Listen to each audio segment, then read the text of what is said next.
আসসালামু আলাইকুম গাইস, কি অবস্থা, কেমন আছেন? আলহামদুলিল্লাহ, আমরাও ভালো আছি। তো এই যে দেখতেছেন, আমাদের এক ভাই আজকে চলে যাচ্ছে 6.5 বছর প্রবাস জীবন শেষ করে। তো আমরা কয়েকজন মিলে তার সামানগুলো আমরা একটা গাইড করতেছিলাম। তো তার সামান প্রায় 5টা গাইড হয়ে গেছে, যা এয়ারপোর্টে একটা ঝামেলা হয়েছে, তো সেটাও আপনাদেরকে দেখাবো। তো এখানে আমরা ছিলাম প্রায় 4-5 জন। চিন্তা করলাম একটা ভিডিও করে নিয়ে, যেহেতু আমার ব্লগ ভিডিও সবসময় বানানো হয় না ব্যস্ততার কারণে। এখানে আবার তারা আমার কি করলো, আমার দিয়ে দিছে রান্না করতে। তো বলতেছে, ভাই তুই এই রান্নাটা কর, তোর হাতের রান্নাটা আমার খুব ভালো লাগে। মানে সবাই একটা আবদার করা শুরু করলো। তো আমি আবার একটু বিরিয়ানি রান্না, মানে আমার আলহামদুলিল্লাহ ভালো হয়। তো তারা বলতেছে একটা বিরিয়ানি রান্না করতে। তো গরুর মাংস দিয়ে একটা বিরিয়ানি রান্না করলো। তো বিরিয়ানি রান্না শেষে আবার আমরা সকলে মিলে একসাথে খাওয়া দাওয়া করলাম। তো খাওয়া দাওয়া শেষ করে হ্যাঁ আবার বললাম যে যত তোমার টাইম কম, তুমি তাড়াতাড়ি একটু রেডি হয়ে নাও, যত তোমার সামান বেশি ওইখানে যাইয়া তুমি একটা আবার টিকিট কাটতে হবে, মানে এয়ারপোর্ট জায়গা টিকিট কাটতে হবে সামানের। তো এটা নিয়েও মানে একটা ঝামেলা গেছে। তো তারপরে সে তাড়াতাড়ি করে রেডি হওয়ার পর আমরা আবার গাড়িতে উঠে যাই। আমরা গেছিলাম প্রায় 4-5 জন, 2টা গাড়ি গেছি। তো এয়ারপোর্টের সামনে গিয়ে দেখলাম যে এয়ারপোর্ট অনেক সুন্দর, এই দাম্মাম এয়ারপোর্ট তো অনেক বড় সৌদি আরবের। তো একটু চিন্তা করলাম ঢোকার আগে একটু ভিডিও করে নেই। তো ঢোকার সময় গেটের বাইরে থেকে, তো তার সাথে আমার চাচাতো ভাই ছিল।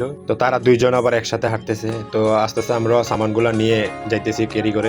ভিতরে ঢোকার পরে আমি পুরাই অবাক হয়ে গেলাম যে বাংলাদেশে ইমিগ্রেশন সিস্টেম মানে আর এইখানকার ইমিগ্রেশন সিস্টেম অনেক ফারাক। আর এখানে দেখতেছেন যে আমরা যে সামানগুলো প্যাকেট করাইতেছি, তো এই রিপিং করাটা নিয়েও একটা ঝামেলা হয়। আমরা যে রিপিং করে নিয়ে আসছিলাম ওইগুলো নাকি চলবে না। তো আমাদের কার্টন ঠিক আছে, কার্টনের কোনো সমস্যা হয় নাই, করতে 30 টাকা লাগছে। তো রিপিং করতেছিলাম, তো রিপিং তো 5টা কার্টনে প্রায় 150 টাকা নিছে। তো এই সিস্টেমগুলো হচ্ছে বাংলাদেশের আন্ডারে। তো এখানে যারা রিপিং করে সবাই কিন্তু বাংলাদেশি। তারপর রিপিং করা শেষ করে আমরা চলে যাই ইমিগ্রেশন কাউন্টারে। তো ওনাকে ইমিগ্রেশন কাউন্টারে পাঠানোর পরে যে একটা ঝামেলা হয়েছে, সেটা আপনাদেরকে আগেও বলছিলাম। তো ঝামেলাটা হচ্ছে মূলত একজন প্রবাসী 4টা কার্টন নিতে পারবে। তারপর আলহামদুলিল্লাহ সাকসেস হলাম। তো একজন ভাই রাজি হয়, তার বাড়ি ছিল গাজীপুর। তো সে বলছে সে নাকি নিয়ে যাবে। তো যাক, সকল বাধা পেরিয়ে আমরা তার সামানটা তুলে দিতে পারছি। তো ভালো থাকবেন, আল্লাহ হাফেজ। জন্য সকলে দোয়া করবেন যেন আল্লাহ পাক তাকে সুস্থ মতো নিয়ে পৌঁছায়।